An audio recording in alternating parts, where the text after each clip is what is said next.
Sir. ఇక ఆంధ్రప్రదేశ్లో ఎన్నో సమస్యలు ఉన్నాయి. ఈ రీసెంట్గా భారీ వర్షాలు వరదలతో ప్రజలు చాలా ఇబ్బందులు పడుతూ ఉన్నారు. అవన్నీ పక్కన పెట్టేసి ప్రజెంట్ ఈ పులివెందుల రాజకీయం గురించి గత 10-15 రోజులుగా ఇష్యూ నడుస్తూ ఉంది సార్. పులివెందుల్లో తెలుగుదేశం పార్టీ మొట్టమొదటిసారిగా భారీ విజయం సాధించింది. అక్కడ ఓటర్లకు స్వతంత్రం వచ్చింది అని చెప్పి తెలుగుదేశం పార్టీ చెప్తూ ఉన్న పరిస్థితి.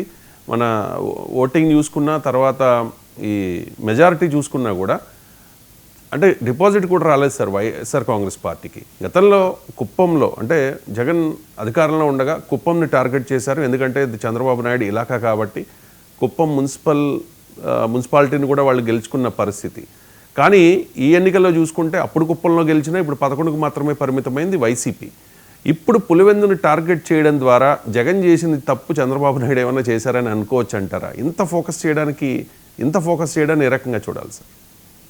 సాధారణంగా ఎలా ఉంటుందంటే ఒక హోమ్ పిచ్ అని ఒకటి ఉంటుంది. క్రికెట్ పరిభాషలో మనం మాట్లాడాలంటే ఒక్కొక్క ప్లేయర్స్ ఎవరైతే ఉంటారో వారి ఏ ప్రాంతం నుంచి వచ్చారో ఆ ప్రాంతంలో వాళ్లకు ఆ హోమ్ పిచ్ ఏదైతే ఉంటుందో అది చాలా అనుకూలంగా ఉంటుంది. తర్వాత ఆ హోమ్ పిచ్ లో వాళ్ళు చాలా సార్లు బ్యాటింగ్ కానీ బౌలింగ్ చేయడం వల్ల వాళ్ళు అక్కడ రాణిస్తారు అన్నది సర్వసాధారణంగా మనం అనుకుంటున్నాం. ఫర్ ఎగ్జాంపుల్ సచిన్ తెందూల్కర్ చూస్తే ఆయనకు ముంబైలో ఉన్న వాంఖడే స్టేడియం అన్నది హోమ్ పిచ్ కాబట్టి అక్కడ ఆయన ఎప్పుడూ కూడా చాలా చక్కగా పర్ఫామ్ చేస్తారన్నది స్పోర్ట్స్ పార్లెన్స్ లో మనం మాట్లాడుకుంటే. రాజకీయాలకు వచ్చేసరికి కొన్ని ప్రాంతాలు ఒక్కొక్క నాయకుడికి అది హోమ్ పిచ్ గా ఉంటుంది. ఫర్ ఎగ్జాంపుల్ మీరు పులివెందులు తీసుకుంటే 4 దశాబ్దాలుగా వైఎస్ఆర్ కుటుంబానికి అది ఒక కోటలాగా ఉన్న ప్రాంతం. ఎందుకంటే 1978వ సంవత్సరంలో రాజశేఖర రెడ్డి గారి గెలుపుతో మొదలైంది. ఆ తర్వాత 2009లో ఆయన మరణానంతరం జగన్మోహన్ రెడ్డి గారు అక్కడ కొనసాగించారు. కాబట్టి అక్కడ ఎమ్మెల్యే ఎలక్షన్లు కావచ్చు, ఈవెన్ లోకల్ బాడీ ఎలక్షన్లు కావచ్చు, అక్కడ కూడా ప్రతిసారి చూస్తే అప్పుడు కాంగ్రెస్, తర్వాత ఇప్పుడు వైఎస్ఆర్సీపీ ఆధిపత్యం వాళ్ళది నడుస్తూనే ఉంది. కానీ ఈ బ్యాక్గ్రౌండ్లో ఇప్పుడు గనక ఈ ఎన్నికలు చూస్తే మీరు అన్నట్టు ఈ 2 ఎన్నికలలో కూడా వైఎస్ఆర్సీపీ అన్నది డిపాజిట్లు కోల్పోయింది. అందువల్ల ఇంతవరకు జరిగిన ఎలక్షన్లన్నీ కూడా ఏకపక్షంగా జరిగాయి అన్న ఒక కామెంట్ని తెలుగుదేశం వారు చేస్తున్నారు.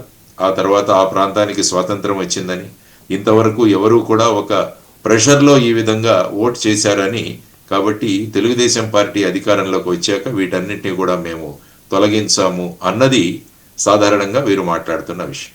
అదే మీరు చూసుకుంటే జగన్మోహన్ రెడ్డి గారి అధికారంలో ఉన్నప్పుడు వారు కుప్పం మీద ఈ విధంగా అక్కడ ప్రయోగం చేశారు. ఎందుకంటే కుప్పం అన్నది చంద్రబాబు నాయుడు గారికి కంచుకోట. ఇప్పుడు 2021లో మున్సిపల్ ఎలక్షన్స్ జరిగాయి. అక్కడ వైఎస్ఆర్సీపీ కుప్పం మున్సిపాలిటీని కూడా తీసుకుంది. అక్కడ ఏమన్నారంటే అప్పుడు ఈ విధంగా కుప్పం మున్సిపాలిటీలో కోల్పోయిన చంద్రబాబు నాయుడు గారిని ఆయన నాకు చూడాలని ఉంది అని కామెంట్ కూడా జగన్మోహన్ రెడ్డి గారు చేయడం జరిగింది.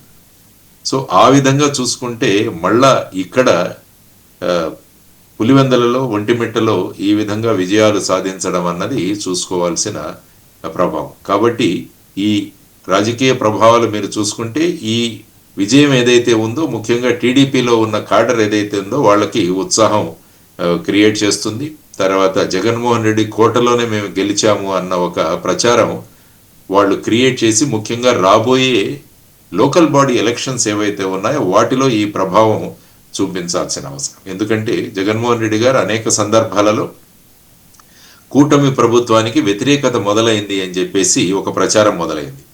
ఎందుకంటే వాళ్ళు సూపర్ 6 హామీలు అమలు చేయట్లేదు, తర్వాత వాళ్ళు మేనిఫెస్టోలో పెట్టిన 142, 143 హామీలు కూడా ఏవీ లేవని ఒక ప్రచారం జరుగుతూనే ఉంది. ఆ సందర్భంగా ఈ విధమైన వ్యతిరేకత లేదు అని ఈ ఎలక్షన్లు ప్రూవ్ చేస్తున్నాయని చెప్పేసి కూడా టీడీపీ శ్రేణులు మాట్లాడడం జరిగింది. తర్వాత ఏంటంటే సర్వసాధారణంగా ఇది మన కంచుకోట కాబట్టి మనం ఏం చేసినా కూడా గెలుస్తామన్న ఒక భావన ఏదైతే ఉందో ఆ భావనకి అప్పుడు 2021లో కుప్పంలో పడినట్టు ఇప్పుడు కూడా ఇక్కడ పులివెందుల్లో కూడా ఆ విధమైన పరిస్థితిని జగన్మోహన్ రెడ్డి గారు ఎదుర్కొంటున్నారు. కాబట్టి ఒకవైపు చూస్తే ఇది ఒక వైఎస్ఆర్సీపీకి ఒక హెచ్చరికగా కూడా మనం అనుకోవచ్చు. అంటే నేను అజేయంగా ఏదైనా చేయగలను అన్న ఒక ఏదైతే ఉందో అదొక మిత్ అని ఈ ఎన్నికలు మనం ప్రూవ్ చేస్తాయి. కాబట్టి స్థానిక స్థాయిలో బలోపేతం చేయాలి, తరువాత మిగతా క్యాడర్ అందరినీ కూడా కలవాలి అన్న ఒక ఇండికేషన్ ఏదైతే ఉందో ఈ ఎన్నికలు ఇస్తున్నాయి. కాబట్టి రాబోయే కాలంలో వీటిని ఏ విధంగా దీని ప్రభావం రాబోయే లోకల్ బాడీ ఎలక్షన్స్లో పడబోతోంది అన్నది మనం చూడాల్సిన అంశం. Right sir.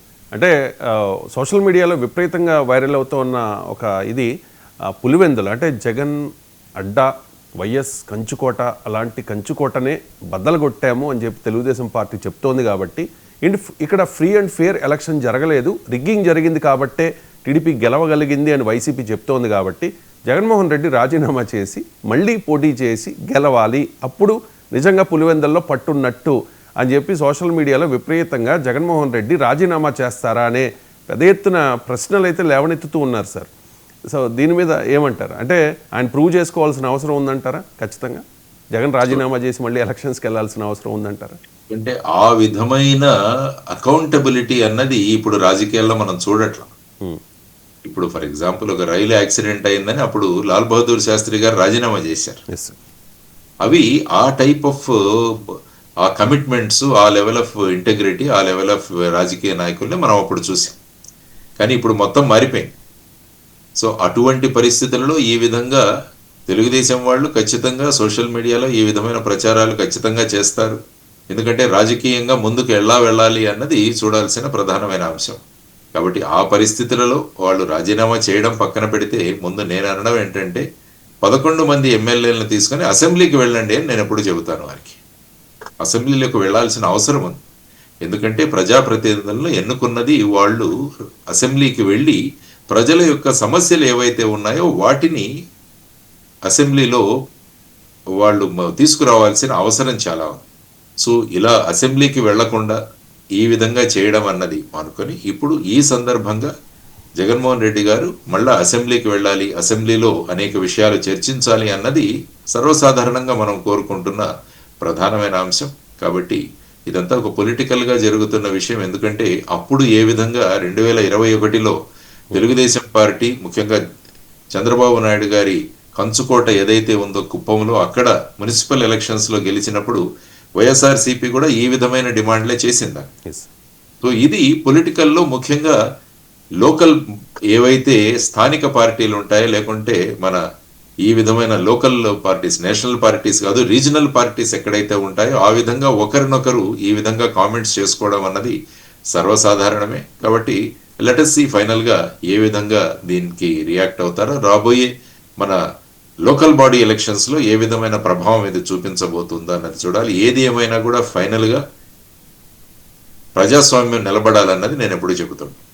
కాబట్టి ఈ సందర్భంగా నేను అనుకోవడం, ఈవెన్ హైకోర్టు కూడా వెళ్ళడం జరిగింది ఇక్కడ ఎన్నికలను ఆపడానికి వైఎస్ఆర్సీపీ పార్టీ. కానీ హైకోర్టు దాన్ని తోసిపుచ్చి, ఎందుకంటే election commission, state election commission వాళ్ళు ఎన్నికలు సజావుగా జరుగుతున్నాయి అన్నవి వాళ్ళు చెప్పిన విషయం. మీరు కావాలంటే ట్రిబ్యునల్కి వెళ్ళండి అని కూడా వాళ్ళు చెప్పిన అంశం. కాబట్టి వైఎస్ఆర్సీపీ రాబోయే కాలంలో ఈ ఎన్నికల సందర్భంగా హైకోర్టును కాదు, ట్రిబ్యునల్ని కానీ, ఎలక్షన్ కమిషన్ కానీ, ఆ తర్వాత హైకోర్టు, సుప్రీంకోర్టుల దాకా వెళుతుందా అన్నది కూడా వేచి చూడాల్సిన అంశం. ఎందుకంటే వాళ్ళంత ఈజీగా వదిలిపెట్టరు. ఎందుకంటే తన యొక్క కంచుకోటలో ఈ విధంగా జరగడం అన్నది they may not take it positively. దాన్ని న్యాయపరంగా కూడా పోరాటానికి వెళ్ళొచ్చు. ఎందుకంటే చాలా టీవీ ఛానల్స్లో చాలా మంది ఓటర్లను బయటికి పెట్టేశారు, బలవంతంగా ఓటు వేయించారు, తర్వాత అక్కడ బూత్ ఏజెంట్స్ను కూడా రాకుండా చేశారు, పోలీసులు కుమ్మక్కయ్యారు, అన్ని రకరకాల వ్యాఖ్యలు చేయడం జరిగింది.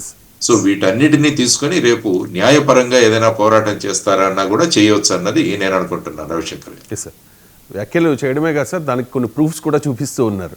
అవును. రైట్ సార్, చూద్దాం మరి.